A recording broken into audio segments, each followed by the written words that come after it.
ഇന്ത്യയിലെ ഏറ്റവും നീളം കൂടിയ കടൽപ്പാലം ഇന്ന് ഉദ്ഘാടനം ചെയ്യപ്പെടുകയാണ്.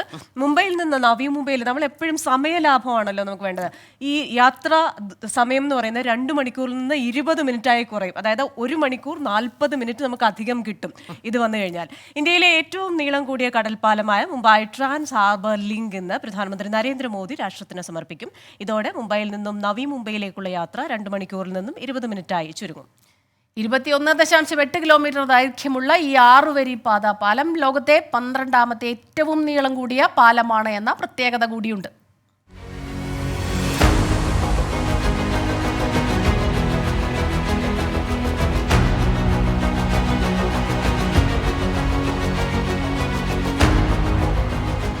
മുംബൈയിലെ ഗതാഗത കുരുക്കുകൾക്ക് പരിഹാരം കണ്ടെത്താൻ 1962-ലാണ് മുംബൈയിൽ നിന്നും നവി മുംബൈയിലേക്ക് ഒരു കടൽപ്പാലം സ്ഥാപിക്കാനുള്ള ആലോചനകൾക്ക് തുടക്കമായത്. 34 വർഷത്തിന് ശേഷം 1994-ലാണ് മഹാരാഷ്ട്ര സർക്കാർ പദ്ധതിയുടെ ഫീസിബിലിറ്റി റിപ്പോർട്ട് തയ്യാറാക്കിയത്. ചുവപ്പ് നാടക്കുരുക്കിൽപ്പെട്ട് വീണ്ടും നിരവധി വർഷങ്ങൾ പദ്ധതി വൈകി. 2015-ൽ കേന്ദ്ര സർക്കാർ പദ്ധതിക്ക് അംഗീകാരം നൽകിയതോടെ 2016-ൽ പ്രധാനമന്ത്രി നരേന്ദ്രമോദി തറക്കല്ലിട്ടു. 2017-ൽ ജപ്പാൻ ഇന്റർനാഷണൽ കോർപ്പറേഷൻ ഏജൻസി 15,100 കോടി രൂപയുടെ വായ്പ അനുവദിച്ചു. 2018 ഏപ്രിലിലാണ് നിർമ്മാണം തുടങ്ങിയത്. ദക്ഷിണ മുംബൈയും നവി മുംബൈയും കടൽപ്പാലം ബന്ധിപ്പിക്കുന്നു.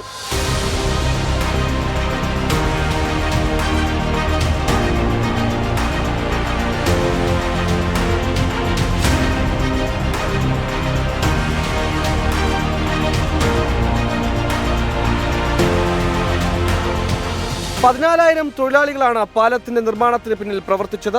1,77,903 മെട്രിക് ടൺ സ്റ്റീലും 5,04,253 മെട്രിക് ടൺ സിമന്റും പാലം നിർമ്മിക്കാൻ ഉപയോഗിച്ചു.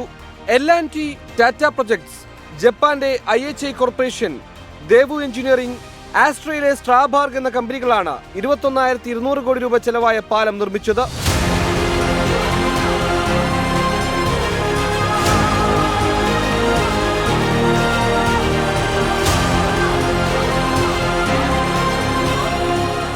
(21.8 കിലോമീറ്റർ ദൈർഘ്യമുള്ള പാലത്തിന്റെ 16.5 കിലോമീറ്റർ ദൂരം കടലിലൂടെയും 5.5 കിലോമീറ്റർ ദൂരം കരയിലൂടെയുമാണ്. മണിക്കൂറിൽ 100 കിലോമീറ്റർ വേഗമാണ് പാലത്തിൽ അനുവദിച്ചിട്ടുള്ളത്. ഓട്ടോറിക്ഷകൾക്കും മോട്ടോർ ബൈക്കുകൾക്കും ട്രാക്ടറുകൾക്കും പാലത്തിൽ പ്രവേശിക്കാനാകില്ല. ഒരു വശത്തേക്ക് മാത്രം സഞ്ചരിക്കുന്നതിന് 250 രൂപയാണ് ടോൾ നിരക്ക്. പ്രതിദിനം 70,000 വാഹനങ്ങൾ പാലം വഴി കടന്നുപോകുമെന്നാണ് കണക്കാക്കപ്പെടുന്നത്. Research desk 24.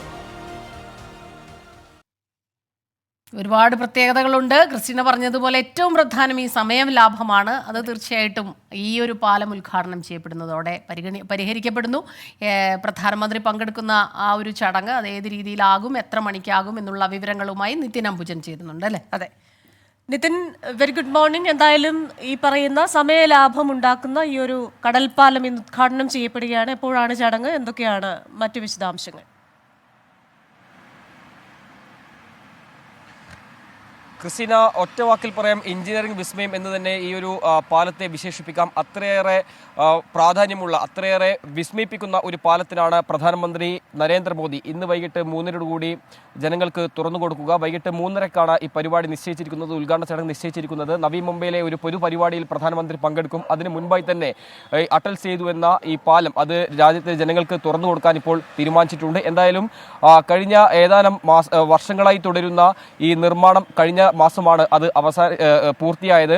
നമുക്കറിയാം 1990-കളിലാണ് മുംബൈയിലെ ഗതാഗത കുരുക്കിന് പരിഹാരമായി ഇത്തരമൊരു പാലം എന്നൊരു ചർച്ചകളിലേക്ക് കടക്കുകയും പിന്നീട് 2015-ൽ പ്രധാനമന്ത്രി നരേന്ദ്രമോദി തറക്കല്ലിടുകയും ചെയ്തത്. അതിനുശേഷം 2016-ൽ ഈ പാലത്തിന്റെ നിർമ്മാണം ആരംഭിച്ചിരുന്നു. പക്ഷേ കോവിഡ് കാലത്ത് നിർമ്മാണത്തിന്റെ അല്പമൊന്ന് തടസ്സപ്പെട്ടു. പിന്നീട് വേഗത്തിൽ തന്നെ നിർമ്മാണം പൂർത്തിയാക്കുന്നൊരു സാഹചര്യമാണ് ഉണ്ടായത്. എന്തായാലും ഒരു മുംബൈയെ കൂടാതെ തന്നെ രാജ്യത്ത് തന്നെ ഏറ്റവും പ്രധാനപ്പെട്ട ഒരു പാലമായി തന്നെ ഇത് മാറും. മാത്രമല്ല മുംബൈയിലെ ഗതാഗത കുരുക്കിന് പരിഹാരം, നമുക്കറിയാം മുംബൈയിലെ ഗതാഗത കുരുക്ക് നവി മുംബൈയിൽ നിന്നും ഏതാണ്ട് മുംബൈയിലേക്ക് 1.5 മണിക്കൂർ ദൂരമുള്ളത് 20 മിനിറ്റായി ചുരുങ്ങുമെന്ന് പറയുമ്പോൾ സ്വാഭാവികമായിട്ടും മുംബൈയിലെ വികസന കുതിപ്പ് തന്നെ ഇത് വലിയ മാറ്റം ഉണ്ടാക്കുമെന്നാണ് ഇപ്പോൾ കണക്കാക്കുന്നത്. ഇന്ന് പ്രധാനമന്ത്രി നരേന്ദ്രമോദി ഇത് കൂടാതെ 12,700 കോടി രൂപയുടെ വികസന പദ്ധതികൾക്കും ഇന്ന് തറക്കല്ലിടുന്നുണ്ട്. അത്തരത്തിൽ മുംബൈയുടെ വികസനത്തിന് കുതിച്ചുചാട്ടം ഉണ്ടാക്കുന്ന പാലം എന്ന വിശേഷം തന്നെയാണ് ഇതിനെ ഒറ്റവാക്കിൽ പറയാൻ സാധിക്കുക. ക്രിസ്റ്റീന, ശരി. നിതിൻ അംബുജനാണ് വിവരങ്ങളുമായി ചേർന്നത്.